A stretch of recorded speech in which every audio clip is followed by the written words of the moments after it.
새날을 여는 새벽 말씀 나눔입니다. 오늘은 2023년 10월 2일 월요일이고 저는 강민 목사입니다. 오늘 하나님께서 우리에게 주신 말씀은 사도행전 4장 27절로부터 31절까지 말씀입니다. 사도행전 4장 27절로부터 31절까지 말씀입니다. 과연 헤롯과 본디오 빌라도는 이방인과 이스라엘 백성과 합세하여 하나님께서 기름 부으신 거룩한 종 예수를 거슬러 하나님의 권능과 뜻대로 이루려고 예정하신 그것을 행하시려고 이성에 모였나이다.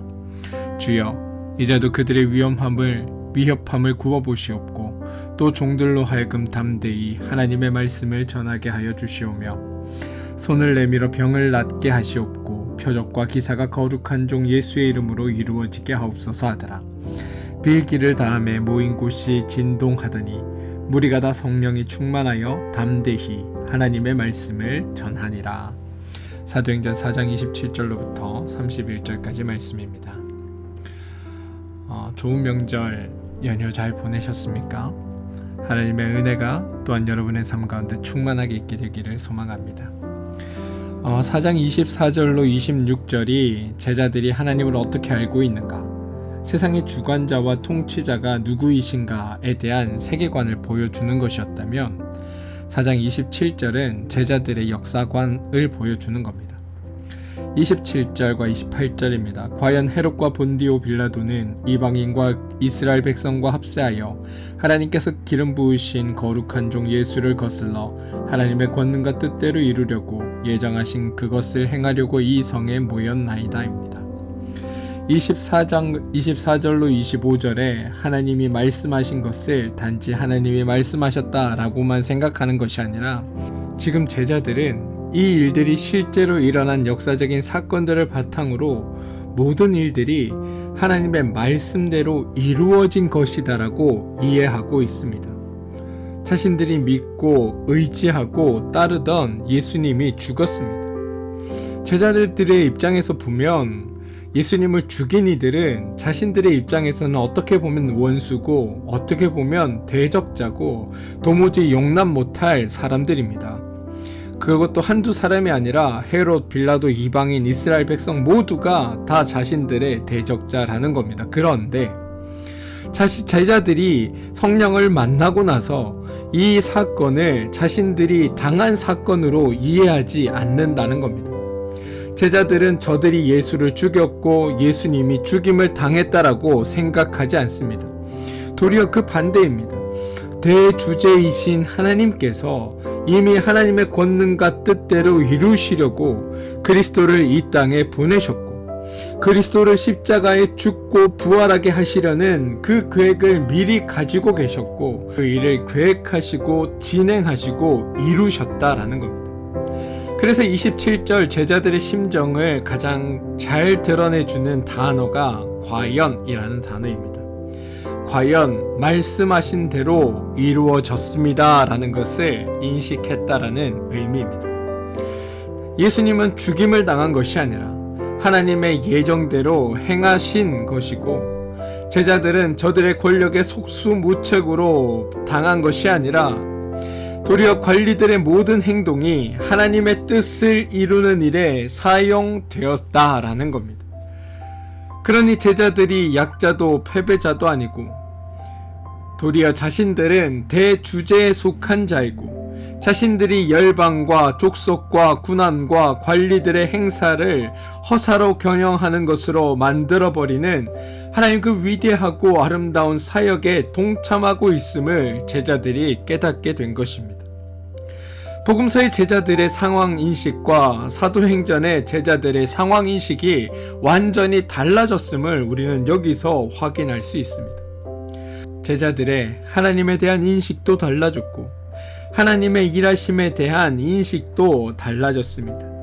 그렇게 하나님과 하나님의 일하심에 대한 인식이 달라지니까 자신들의 상황, 자신들의 처지, 자신들의 역할에 대한 생각과 인식도 달라집니다. 또 그렇게 달라지니까 제자들의 행동도 달라집니다. 이게 성령의 역사이고 성령의 능력입니다. 복음서에서는 예수님이 잡혀가게 될 것 같으니 모든 것이 끝장나는 줄로 생각합니다. 그래서 예수님이 잡혀가는 것을 막으려 했습니다. 그리고 실제로 예수님이 잡혀가자 모든 것이 끝났다고 여기고 흩어졌습니다. 하나님이 어떤 계획이 있으셨는지, 하나님의 계획이 어떻게 진행되는지에 대해서는 전혀 관심도 없었으며 몰랐습니다. 그런데 지금은 다 알게 되었습니다.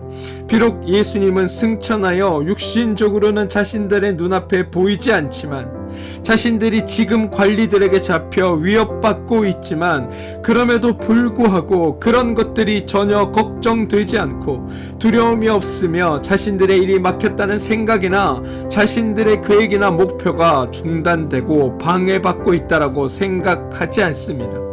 왜냐하면 하나님에 대한 인식이 달라졌고 상황에 대한 인식이 바뀌었기 때문입니다. 이게 성령의 역사입니다.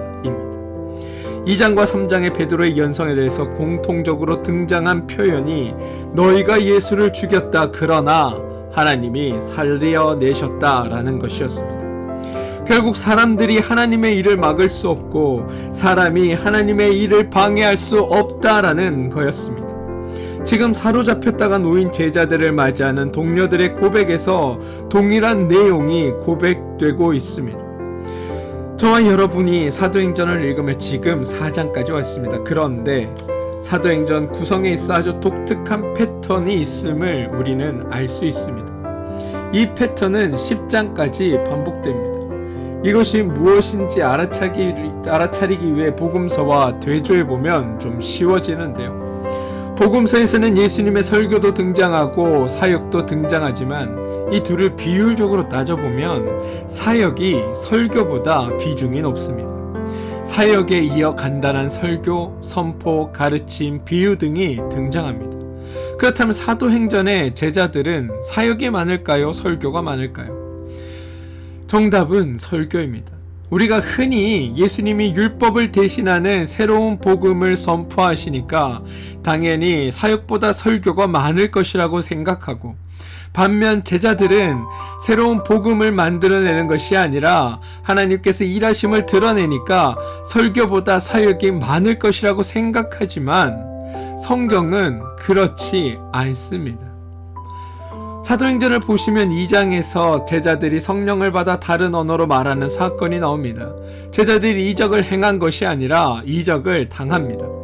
이 사건이 있고 베드로가 2장 14절로부터 36절까지 설교를 이어갑니다. 3장에서는 베드로와 요한이 나서며 못 걷던 사람을 고치는 사건이 등장하고 12절로부터 26절까지 또 설교하는 장면이 등장합니다.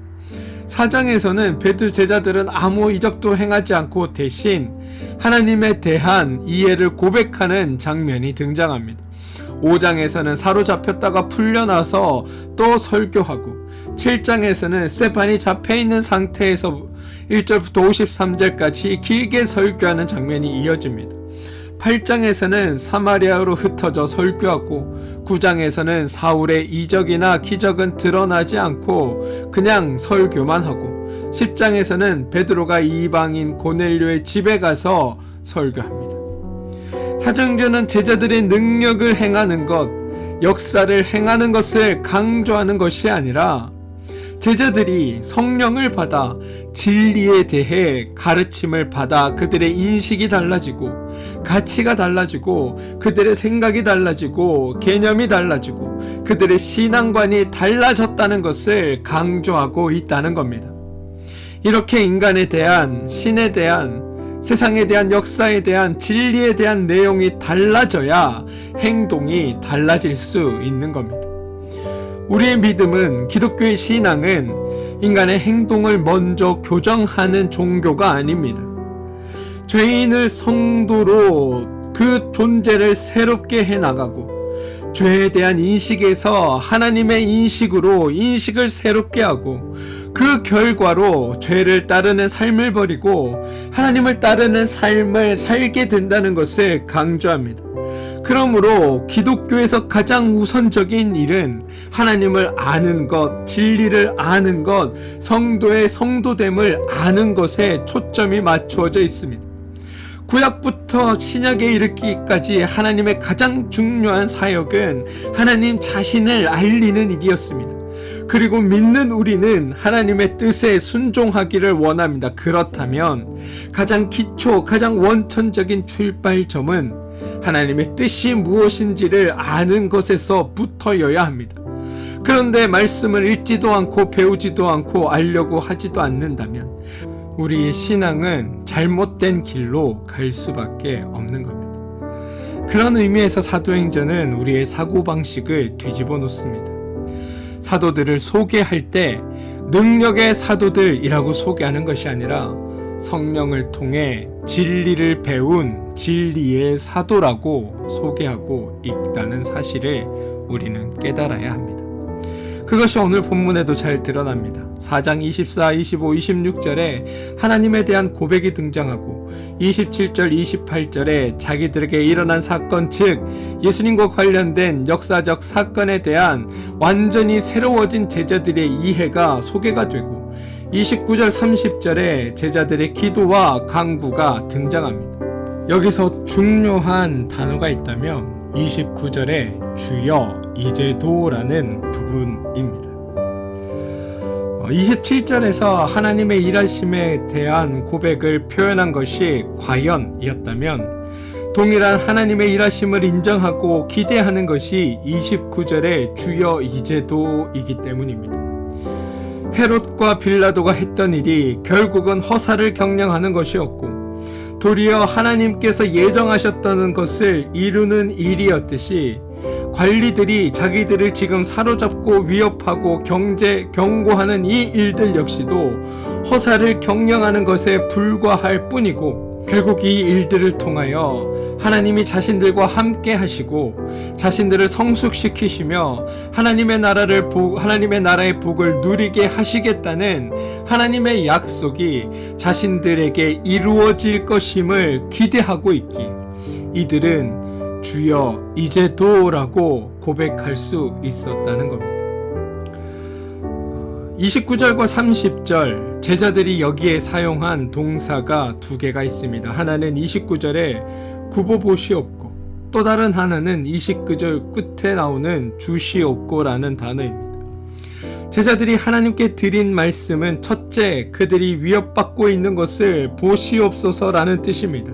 하나님, 지금 우리가 겪고 있는 이 상황을 보시옵소서. 그러면 하나님이 하실 일이 무엇인지 하나님이 알게 되실 거이고 그것대로 우리에게 행하여 주시옵소서라고 구하고 있다는 겁니다. 보시고 주시라 라는 고백입니다. 그런데 무엇을 주시라고 하냐 하면 하나님의 말씀을 전할 수 있는 담대함을 주시라라고 제자들이 간구하고 있다는 겁니다. 제자들이 지금 하나님께 기대한 것은 관리들을 물리쳐 주십시오. 우리들의 상황이 호전되게 해 주십시오. 우리들이 이 어려움에서 이겨나가게 해 주십시오가 아니라 하나님 이 상황에서도 이런 상황을 통해 하나님을 전할 수 있는 담대함을 주시옵소서라고 간구하고 있다는 겁니다. 자신들의 상황이 호전되는 것이 아니고 단지 자신들이 복음을 전할 수 있는 담대함을 달라. 이게 하나님께 주시라라고 요청한 것입니다. 또한 하나님께 주시라라고 요청한 담대함을 주시라라고 말씀한 후에 그 뒤에 첨가한 것이 30절인데요. 이 30절의 핵심은 하나님께서 하시옵소서라고 말하고 있는 것에 있습니다. 풀어서 설명하면 당신의 거룩한 예수 그리스도의 이름으로 병이 낫고 표적과 기사가 이루어지도록 당신의 손을 내미소서입니다. 지금 제자들은 자신들이 예수의 이름으로 행할 수 있도록 자신들에게 능력과 권세를 달라고 한 것이 아닙니다. 그것은 하나님이 하시라라는 요청입니다. 하나님이 필요하다고 여기시는 때에 필요한 장소에서 필요한 방식으로 하나님께서 해 주십시오라는 청원입니다. 자신들이 구한 것은 오직 하나, 담대함입니다. 그렇다면 이 담대함은 어떻게 생길 수 있을까? 구약에는 사람이 하나님께 담대함을 구하는 것이 아니라 하나님이 우리에게 담대하라고 권면하는 장면이 있습니다. 여호수아 1장 6절 강하고 담대하라. 7절 오직 강하고 극히 담대하여. 9절 강하고 담대하라. 이때 하나님이 강하고 담대할 수 있도록 알려주신 것이 8절 이 율법책을 내 입에서 떠나지 말게 하며 주야로 그것을 묵상하여입니다. 따라서 담대해지는 방법은 하나님을 알고 하나님의 일하심을 알고 하나님의 말씀을 알 때 주어진다는 겁니다. 우리가 주의 말씀을 듣고 주의 말씀을 알고 하나님의 일하심을 보고 하나님의 말씀을 알아갈 때 우리에게 담대함을 주시고 하나님께서 필요한 곳에 하나님의 능력을 드러내 주시옵소서. 우리는 능력을 드러내시는 하나님을 보고 그 하나님을 증언할 담대함을 우리에게 주시옵소서. 이게 제자들의 고백이었다는 겁니다. 사랑하는 성도 여러분, 아이의 소원과 어른의 소원은 다릅니다. 왜냐하면 어른이 되면서 인생을 알기 때문입니다. 마찬가지로 죄인의 소원과 성도의 기대는 다를 수밖에 없습니다. 왜냐하면 성도가 되면서 하나님의 말씀을, 하나님의 뜻을, 하나님의 생각을 알게 되기 때문입니다. 성경을 안다는 것, 말씀을 안다는 것은 어떠한 종교적인 지식을 채워가는 일이 아닙니다. 말씀을 통해서 하나님의 뜻과 하나님의 마음을 알게 되고 그로 말미암아 주어지는 진리와 역사에 대한 새로운 차원을 가지게 된다는 것, 그게 우리가 말씀을 읽는 이유이고 말씀을 묵상하는 이유입니다.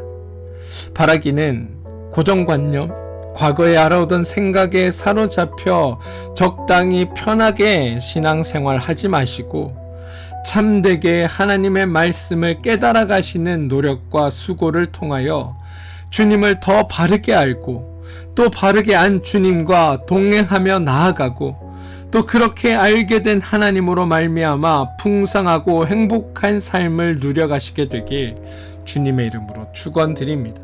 이게 우리를 향하신 하나님의 뜻이고 이 일을 이루어 가시는 게 성령님이 우리를 통해 하시는 일입니다. 사랑하는 성도 여러분, 성령의 임재하심과 일하심으로 말미암아 바르게 하나님을 알고 하나님을 깨달으면서 올바르게 주님을 믿어 나가는 일들이 여러분의 삶에 풍성히 일어나게 되길 주님의 이름으로 축원드립니다. 우리 함께 기도하겠습니다. 하나님, 이맘때가 되면 언제나 하박국 선지자의 말이 떠오릅니다.